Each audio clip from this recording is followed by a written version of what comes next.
కాకపోతే రేవంత్ రెడ్డి గారి గురించి మాట్లాడాలంటే పాపం కేసీఆర్ మాట్లాడితే రేవంత్ రెడ్డికి భయమే, కేసీఆర్ మాట్లాడకపోతే భయమే. కేసీఆర్ గారు వాస్తవానికి ఈ రాష్ట్ర ప్రభుత్వం సంవత్సరాల కాలంగా చేసిన పనిని చేస్తామని చెప్పి చేయని విషయాన్ని ప్రజల్ని అడిగి, లక్షలాది మంది ప్రజల్ని అడిగి వాళ్ళతోనే అనిపించేది.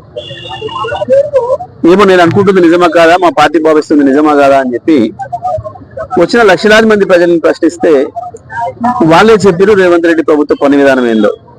ఇక్కడ రేవంత్ రెడ్డి సమస్య కాదు, మాకు కాంగ్రెస్ ప్రభుత్వ పని విధానం. పాపం దాంట్లో రేవంత్ రెడ్డి నేను అనుకుంటున్నానంటే ఆయన నేను ఒక్కరి పేరే మాట్లాడలేకనైనా కాంగ్రెస్ పార్టీ పేరు మాట్లాడొద్దు అనేది ఆయన దుగ్ధ. కేసీఆర్ కాంగ్రెస్ పైన విమర్శ చేసిండు, ఎందుకంటే మేనిఫెస్టో ఇచ్చింది కాంగ్రెస్ పార్టీ. కాంగ్రెస్ పార్టీ ఒక మేనిఫెస్టో కమిటీ వేసి ఆ కమిటీతో మేనిఫెస్టో తయారు చేసి వేయించింది ఆల్ ఇండియా కాంగ్రెస్. ఇక్కడికి వచ్చి హామీలు ఇచ్చింది ఆల్ ఇండియా కాంగ్రెస్. సోనియా గాంధీ, రాహుల్ గాంధీలను చూసి ఓట్లు వేసింది తప్ప ఇక్కడ రేవంత్ రెడ్డిని చూసి ఓట్లు వేయలే. కాబట్టి రేవంత్ రెడ్డి ఇక్కడ సమస్యనే కాదు. తాత్కాలికంగా వాళ్ళు ముఖ్యమంత్రిని పెట్టుకున్నారు, ఆయన ఎప్పటికుంటాడని ఏం లేదు కాంగ్రెస్ పార్టీలో. కానీ పాపం ఆయనకుంది బాధ, ఒక్క మాట కేసీఆర్ నోటి నుంచి నా పేరు రాకపోయే అని. కేసీఆర్ దానికి ఎందుకు నీ పేరు? నీ పార్టీ ఎమ్మెల్యేలు, మంత్రులు, మామూలు సాధారణమైన వాళ్ళే గుర్తించే పరిస్థితులు లేరు, గుర్తుపెట్టుకునే పరిస్థితులు లేదు.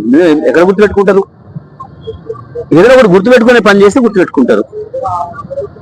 పెట్టుకుంటారు. ఎవరు పెట్టుకుంటారు?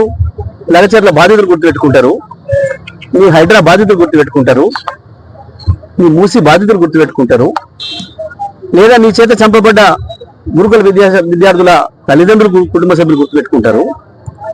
ఈ కొద్దిమంది గుర్తుపెట్టుకుంటారు నీ దుర్మార్గాలకు బయన వాళ్ళు. ఏం గొప్ప చేసినామని చెప్పేసి పోవడపోయారు, నేను మాట్లాడకపోయాను. లేడు కేసీఆర్ అయిపోయింది, కేసీఆర్ పనికి అర్థం చేసిన అనంటే కదా. మరి మళ్ళీ కేసీఆర్ నా పేరు ఎందుకు తలపై ఆయన కేడుస్తాను? ఏం మాట్లాడినావు? ఎందుకు విలనైంది కాంగ్రెస్? తెలంగాణ ఇచ్చినందుకు అన్నావు కదా. తెలంగాణ బిడ్డల్ని చంపినందుకు విలనైంది. ఉన్న తెలంగాణను తీసుకుపోయి ఆంధ్రాలో కలిపినందుకు విలనైంది. ఇచ్చిన హామీలు తుంగలో దొక్కి తెలంగాణను మోసం చేసినందుకు విలనైంది. 69లో ఇచ్చిన మాట నిలబెట్టుకోవడం లేదు కేంద్ర ప్రభుత్వం కానీ సమైక్య ఆంధ్రప్రదేశ్ నాయకులు. ప్రతి దాంట్లో మోసం చేసి అడుగడుగునా మా రాష్ట్రం మాకు ఇవ్వండి అని అడిగితే 400 మందిని కాల్చి చంపినందుకు విలనైంది. ఆ తర్వాత అనేక పద్ధతుల్లో తెలంగాణ గొంతుకలు విలిపించిన వాళ్లను రకరకాల పేర్లు పెట్టి కాల్చి చంపినందుకు విలనైంది. 2001లో కేసీఆర్ నాయకత్వంలో మళ్ళీ ఉద్యమం ప్రారంభమైతే 2004లో చంద్రబాబు చేత నడ్డి విరగొట్టుకొని అడ్డం పడ్డ మీ కాంగ్రెస్ కేసీఆర్ ను ఆసరా చేసుకొని అధికారంలోకి వచ్చి రాష్ట్రంలో, కేంద్రంలో, యూపీఏలో పెట్టి 5 ఏళ్లు మోసం చేసి తెలంగాణ ఇవ్వకుండా చివరికి కేసీఆర్ దీక్ష కూర్చున్న సందర్భంలో వచ్చిన ఉద్యమంలో అనేక మంది పిల్లల్ని చంపినందుకు విలనైంది కాంగ్రెస్. ఎందుకు విలనైంది కాంగ్రెస్? కాంగ్రెస్ ఏదో తెలంగాణ దయదలిసి ఇయ్యలే, కాంగ్రెస్ ప్రజలు తంతరన్న భయానికి ఇచ్చింది. చచ్చిపోయిన కుటుంబాల ఉసురు తగులుతుందన్న భయానికి ఇచ్చింది. దర్శి తెలంగాణ ప్రజల ఉద్యమానికి భయపడి కేసీఆర్ దీక్షకు లొంగి ఇచ్చింది తప్ప కాంగ్రెస్ బాకీ ఉన్నది కాబట్టి ఇచ్చింది. ఇస్తున్నాను అనేక సందర్భాల్లో మాట ఇచ్చింది కాబట్టి ఇచ్చింది. మాట ఇచ్చి ఓట్లు వేసుకుంది కాబట్టి ఇచ్చింది. కాంగ్రెస్ ఊరికనే ఇయ్యలే, చివరికి తనబడి ఇచ్చింది. అందుకే విలనైంది. ఎందుకు విలనైంది అంటే కాంగ్రెస్ ఎందుకు విలనైంది దానికి మేమెవరమో కాదు, నువ్వే సాక్షివి. నువ్వు మాట్లాడిన మాటలు ఉన్నాయి.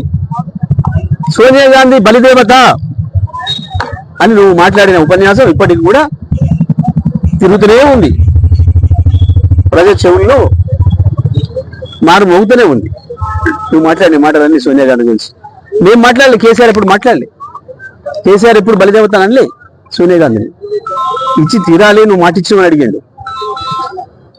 నీలాగా మాట్లాడలే. ఆనాడు బలిదేవత అయింది నీకు, ఇవాళ నీకు పదవి ఇచ్చినందుకు మళ్ళా అమ్మవారైంది. ఇది నీ బతుకు. ఏ రకంగా పూటకో మాట మారుస్తావో, అధికారం కొరకు ఏ రకంగా నువ్వు దిగజారుతావో నీ మాటలు తెలియజేస్తా ఉన్నాయి. కాబట్టి కేసీఆర్ గురించి ఇప్పటికైనా ఈ అవాకులు చివాకులు తేలటం మానుకో. నెక్స్ట్ 10 ఏళ్ళు మాదే అధికారం. కేసీఆర్ చరిత్ర ఎందుకు కేసీఆర్ ఫామ్ హౌస్లు ఉన్నా భయపడుతున్నాడు? నీ 10 ఏళ్ళు నువ్వే రాసి పెట్టుకుంటే అయిపోయాయి. నువ్వు కేసీఆర్ గురించి ఎందుకు మాట్లాడాలి, కేటీఆర్ గురించి ఎందుకు మాట్లాడాలి, ఇంకోటి గురించి ఎందుకు మాట్లాడాలి? రాసే పెట్టుకుంటే 10 ఏళ్ళు నీదే అని రాసి పెట్టుకుంటాడు. మళ్ళీ మాట్లాడుతున్నావు, మళ్ళీ భయపడుతున్నావు. గదే అర్థమవుతుంది. 10 ఏళ్ళు కాదు, ఇవాళ రేపు ఉంటుందో పీకుతుందో ఆ పదవి. గది గది గది గుర్తు వచ్చి బాధపడుకుంటా ఎందుకు చిల్లర మాటలు, చిల్లర వేషాలు? ఏదైనా విమర్శ తెలుసుకుంటే చెయ్యి. కేసీఆర్ నీ మీద ఏం విమర్శలు చేసిండో, నీ పార్టీ మీద ఏం విమర్శలు చేసిండో దానికి సమాధానం చెప్పు. కేసీఆర్ అడుగుతుంటే ప్రజలు ఏ రకంగా చప్పట్లు కొట్టిరో, ఏ రకంగా మద్దతు ఇచ్చిండ్రో కేసీఆర్ అడిగింది నిజం కాదా? రుణమాఫీ కాలేదు నిజం కాదా? 49,500 కోట్లు అని చెప్పింది నువ్వు, నీ మంత్రి. ఇచ్చింది 12,000 కోట్లు, పావులు తీయలే నిజం కాదా? రైతు బంధు ఇవ్వలే నిజం కాదా? ఇక్కడ మీకు ఎంతమందికి వచ్చింది? ఇక్కడ ఉన్న వాళ్ళకి నిజం కాదా? ఎగ్గొట్టింది. బోనస్ బోగస్ చేసినావు. ఇప్పటి వరకు బోనస్ పేరు మీద ఎన్ని పైసలు ఇచ్చినావో చెప్పలే రైతులకు నిజం కాదా? కేసీఆర్ 1 లక్ష ఇస్తుండే నేను తులం బంగారం ఇస్తా అన్నావు. తులం బంగారం కాదు కదా, గ్రాము కూడా ఇవ్వలే ఇప్పుడు ఎవరికి నిజం కాదా? ప్రతి మహిళకి 2,500 ఇస్తా అన్నావు, ఇవ్వలేదు నిజం కాదా? ప్రతి ఆటో కార్మికుడికి 12,000 రూపాయల సంవత్సరానికి ఇస్తా అన్నావు, ఇవ్వలే నిజం కాదా? ప్రతి ఉపాధి హామీ కార్మికుడికి 12,000 రూపాయలు ఇస్తా అన్నావు, నెలకు 1,000 రూపాయలు ఇస్తా అన్నావు, ఇవ్వలే 1 రూపాయి నిజం కాదా? ఏదబద్ధం కేసీఆర్ అడిగిన ప్రశ్న?